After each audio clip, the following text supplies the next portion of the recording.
तो शुरू करते हैं। ओके।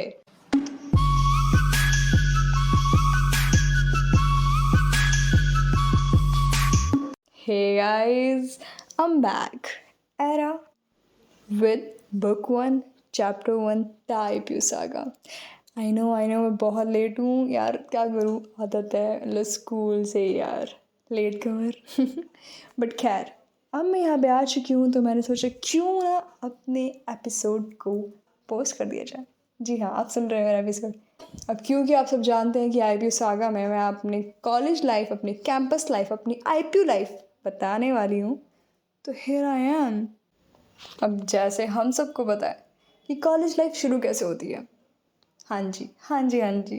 पहले 12th क्लास को पास करो, बोर्ड एग्जाम्स को, after competitive exam result declaration, then यहाँ जाए वहाँ जाए, बहुत सारी भसड़ हो जाती है, and finally you decide your college. ना ना ना, खुद से नहीं होता वो, तुम्हारी रिजल्ट, तुम्हारे मार्क्स आते हैं ना, वो डिसाइड करते हैं। हाँ, और थोड़ा बहुत पेरेंट प्रेशर। फाइनली तुम पहुँचते हो अपने कॉलेज लाइफ में। मेरी भी कॉलेज लाइफ कुछ ऐसी ही थी। कितने अरमान थे मेरे। कॉलेज लाइफ, फाइनली फ्रीडम, यहाँ घूमेंगे वहाँ घूमेंगे। हुआ कुछ नहीं था, पैंडमिक आ गया था। मेरे प्लान्स पे जो पानी फेरा था ना, मतलब मग्गा भर के, नहीं बाल्टी, समुंदर का पानी फेर दिया था। पर कोई नहीं, फिर भी मेरी कॉलेज लाइफ ऑनलाइन शुरू हुई, जो कि सुनने में जो थोड़ी सी एक्साइटमेंट से भरी हुई थी और नर्वसनेस से सबसे ज़्यादा। But we all know IB system slow है, पर धीरे धीरे से ही आगे ज़रूर बढ़ता है। और वैसे ही आगे बढ़ा, मेरी फाइनली ऑनलाइन क्लासेस शुरू हुई।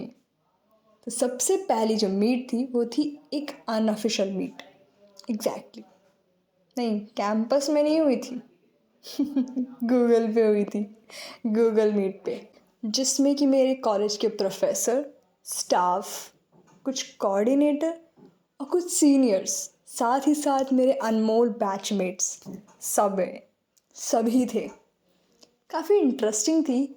हमें उसमें पूरे आईपीयू की एक ओरिएंटेशन दिखाई गई, जिसमें हमें पता लगा कि कैसे कैसे हमारे आईपीयू में डिफरेंट डिपार्टमेंट्स हैं और हमारा जो स्पेसिफिक डिपार्टमेंट है उसके अंदर क्या क्या चीज़ें हैं। It was very interesting. उससे भी ज़्यादा इंटरेस्टिंग था जब हम सभी बैचमेट्स का एक ग्रुप बनाया गया। हाँ जी, व्हाट्सएप ग्रुप। मतलब पहली बार था जब मेरे व्हाट्सएप ग्रुप पे इतनी हरियाली थी। मतलब सही में इतने सारे बच्चे। ठीक है।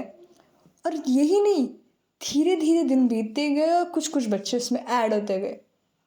काफ़ी मज़ेदार था। बट पता है, एक नर्वसनेस होती है, एक अजीब सी एंजाइटी होती है कि टेक्स्ट करूँ तो करूँ कैसे, इंग्लिश में, हिंदी में करती हूँ तो यार नहीं, इंग्लिश में थोड़ा सा, हाँ साउथ दिल्ली, नहीं साउथ दिल्ली नहीं, मतलब थोड़ा सा तो अच्छा लगता है, सबको पता है इंग्लिश में अलग ही मन करता है स्टाइल मारने का। बट खैर, फाइनली वहाँ पे टेक्सेस शुरू हुए। हमें पता लगा कि यहाँ पे एक और चीज़ चल रही है। मतलब पता है क्या, तुमने मॉनिटर तो सुना होगा, हाँ उसी का एडवांस वर्जन, मॉडिफाइड या फिर घटिया वर्जन, मतलब जो भी है, सीआर, क्लास रिप्रेजेंटेटिव, ये चीज़ सामने आई। हमारी एक और अनऑफिशियल मीट हुई जिसमें हमारे 4th ईयर के सीनियर ने बताया कि हर एक बैच में 2 सीआर बनाए जाते हैं, एक मेल और एक फीमेल।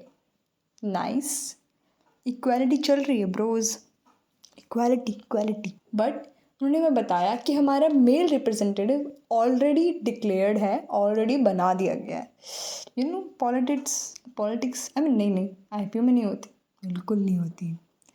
खैर, और फीमेल सीआर के लिए बच्चों से पूछा गया, तो इसमें अप्रॉक्सली 6-7 लड़कियों ने हैंड रेस किया। एंड उस वक्त हमारे 4th से किसी ने खुद घबरा गए कि वेट, 6-7 लड़कियां एक पोजीशन, लड़ाई होने वाली है। उन्होंने ये कहा कि तुम आपस में ही बात करके एक बार डिसाइड कर लो कि किसको सीआर पोजीशन के लिए चूज़ करना चाहिए। और उसके बाद उन्होंने जो भी अपनी मिली भगत करी होगी, एक सीआर को चुन लिया गया। वी वर वेरी हैप्पी कि फाइनली एक मिल गया है जिससे पीट पाट के हम बात निकलवा सकते हैं। हाँ, and after this CR things, नई नई चीज़ें सामने आना शुरू हो गई। इसी बीच में हमारी क्लास में इंटरेक्शन बढ़ना भी शुरू हुआ। हाँ जी, हाँ जी, व्हाट्सएप ग्रुप पे भी इंटरेक्शन होता है चैटों में, आई मीन चैट्स में। इसी इंटरेक्शन से मुझे एक इंसिडेंट याद आया, जिसमें जिसमें एक बार एक लड़की ने कोई मैसेज करा एंड देन डिलीट कर दिया। एंड तुम सब जानते हो यार, वो डिलीटेड मैसेज व्हाट्सएप का, भगवान जाने क्या अंदर से आग लगा देता है। क्या लिखा था इस लड़की ने। मैंने जाके बोल दिया एंड मैंने टेक्स्ट कर दिया, यार इट्स वेरी सस्पिशियस, क्या लिखा था बता दे यार। एंड देन एक बंदा आता है, वो होता है ना क्लास में एकदम अलग अलग चुल वाला बंदा, जिसको मज़े करने हैं, घंटा फट नहीं पड़ता सिलेबस क्या चल रहा है, टीचर क्या पढ़ा रही है, बच्चे क्या समझ रहे हैं, no, he doesn't give a fuck. उसी बंदे ने कहा, dude let's spam it. And I was like, spam किस बात का। और उसके बाद जो लाइन लगी है डिलीटेड मैसेज की, मुझे समझ में आ गया कि बैचमेट थोड़े बहुत तो अच्छे हैं ही। पर इन्हीं सब ऑफिशियल मीट के बीच हम सब ने डिसाइड किया कि क्यों ना हम एक अनऑफिशियल मीट रखें। हाँ, जस्ट फॉर इंटरेक्शन। हाँ, इस बार शक्ल वाला, एकदम फेस टू फेस, वो भी ऑनलाइन। तो हमने वो मीट रखी एंड यू नो व्हाट, मैंने अपने अंदर के इंट्रोवर्ट को एकदम गाड़ के, एकदम अच्छे से गाड़ के पूरी कोशिश करी कि बात करी जाए सबसे। डर डरा के मैंने अपना जो कैमरा था, हाँ जी कैमरा ऑन कर लिया।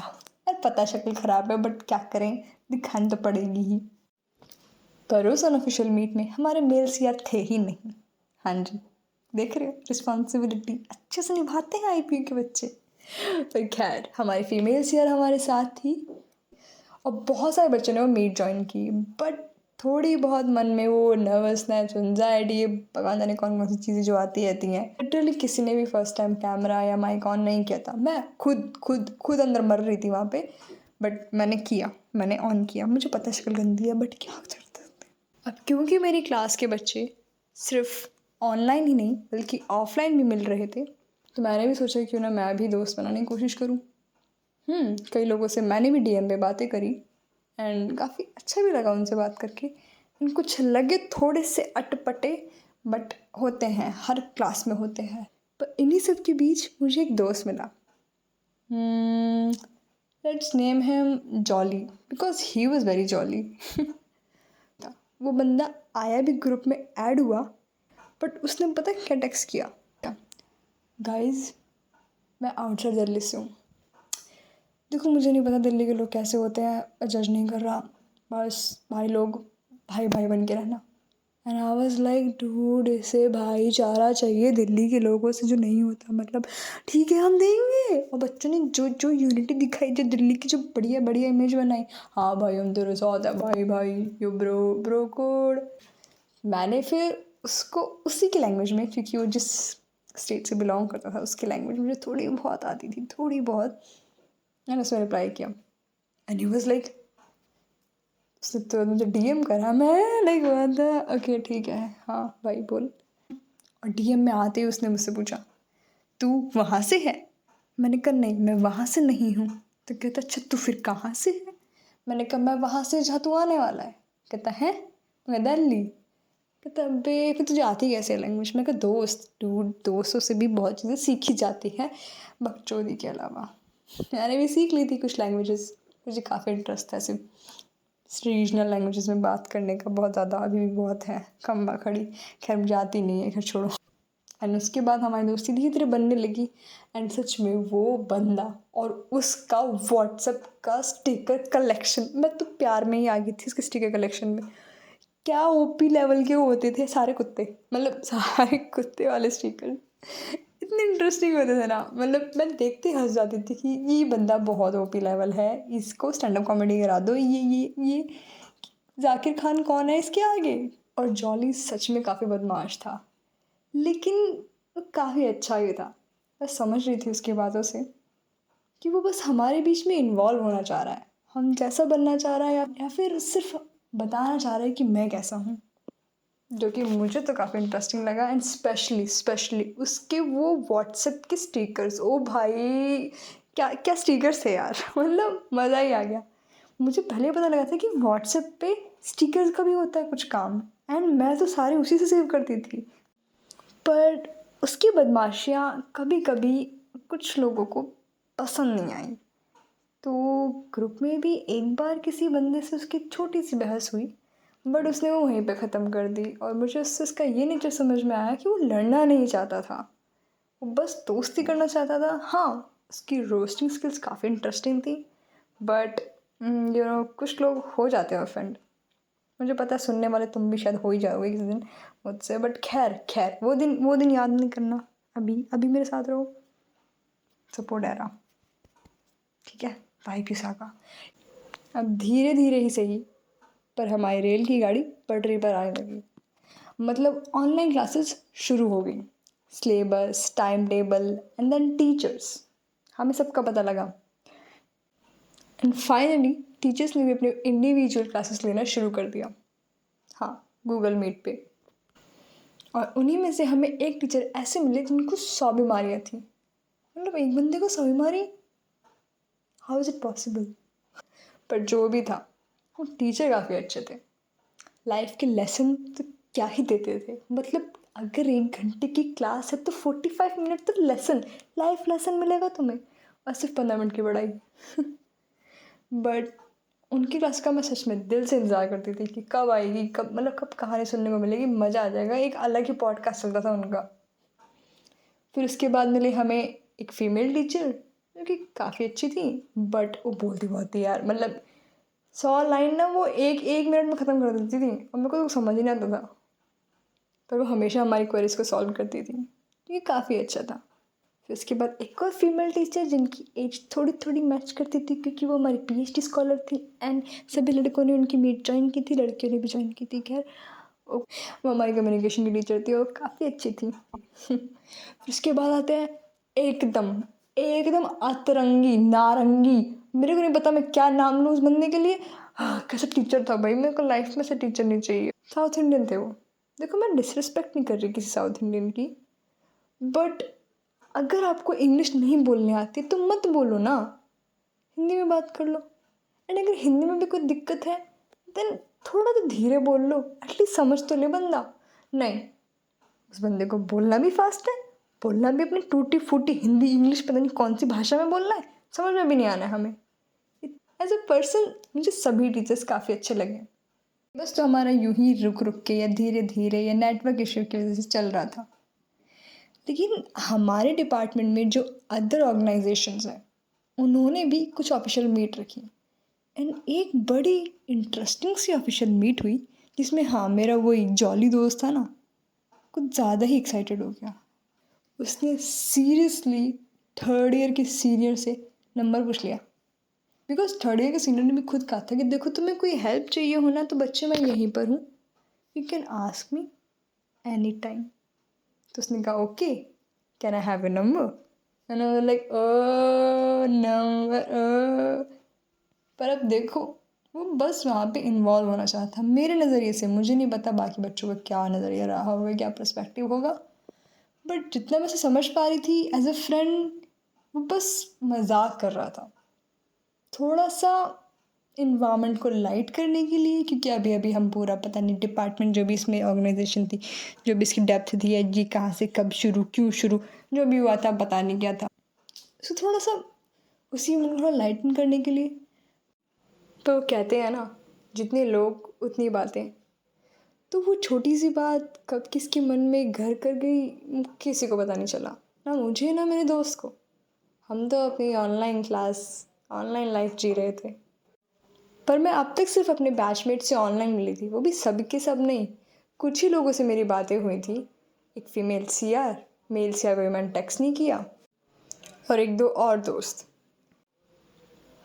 अब यूँ तो मैंने अपने काफ़ी बैचमेट से बात की थी ऑनलाइन ही सही, बट सीनियर से इंटरेक्शन मेरा कम ही रहा। और हम सब जानते हैं कि जब आप कॉलेज में आते हैं तो सीनियर से इंटरेक्शन कितना इम्पॉर्टेंट होता है, क्योंकि एज अ फ्रेशर आप नहीं जानते वहाँ का इन्वायरमेंट कैसा है, प्रोफेसर से कैसे बात करनी होती है, कैसे कैसे अपने काम निकलवाने होते हैं, ये सब हमें गाइड कौन करता है? सीनियर से तो करते हैं। हाँ, रैगिंग वगैरह का भी सीन होता है, बट मुझे पता था कि मुझे कॉलेज में फेस करने पड़ेंगे, एंड मैं उसके लिए तैयार हुई थी। और शुरुआत के दिनों में तो सीनियर्स का इम्प्रेशन मुझ पे काफ़ी अच्छा रहा। मुझे लगा वो सबसे बात करते हैं, अप्रोचेबल हैं, आप उनसे कोई भी मदद मांगो तो वो ईज़िली करते हैं। पर ये शुरुआती दिनों की बात है। धीरे धीरे चीज़ें और खुलती गईं, हम जान पाए, समझ पाए। पर आखिर कब तक ये ऑनलाइन चीज़ें चलती? मैं थक चुकी थी। एंड तभी क्लास में एक और ऑफलाइन मीटिंग की अनाउंसमेंट हुई। सभी बच्चों ने कहा कि क्यों ना इस बार हम कैंपस में मिलें। एंड मैंने भी डिसाइड किया, डांट खानी तो खाऊंगी, लेकिन इस बार कैंपस जाऊंगी, अपने बैचमेट से मिलूंगी, देखूंगी तो सही कि ऑनलाइन में गूगल मीट पे शक्ल दिखाने वाले एक्चुअली दिखते कैसे हैं। पर इस ऑफलाइन मीटिंग में मेरा कोई फ्रेंड आने को रेडी नहीं हुआ। एक, जिसे परमिशन नहीं मिली। दूसरा, बैठा था अदर स्टेट में, अभी तक दिल्ली ही नहीं आया था, तो उसका आना तो पॉसिबल ही नहीं था। पर फिर भी मैंने खुद को रेडी किया। चलो, इस बार तो बैचमेट से मिल के रहेंगे, जो होना है देखा जाएगा। पर इतनी एक्साइटमेंट और नर्वसनेस के साथ में जब वहाँ पहुँची तो मुझे नहीं पता था कि इसके बाद से शायद से मैं इतनी आसानी से आईपीयू को एक्सेप्ट नहीं कर पाऊँगी। कुछ चीज़ें हुई, थोड़ी अलग, थोड़ी अजीब, बहुत गहरी बातें हैं। नेक्स्ट एपिसोड में बताऊँ क्या? Really sorry for that, but आगे की बातें नेक्स्ट एपिसोड में। So stay tune with era, book 1, chapter 1, the IPU saga.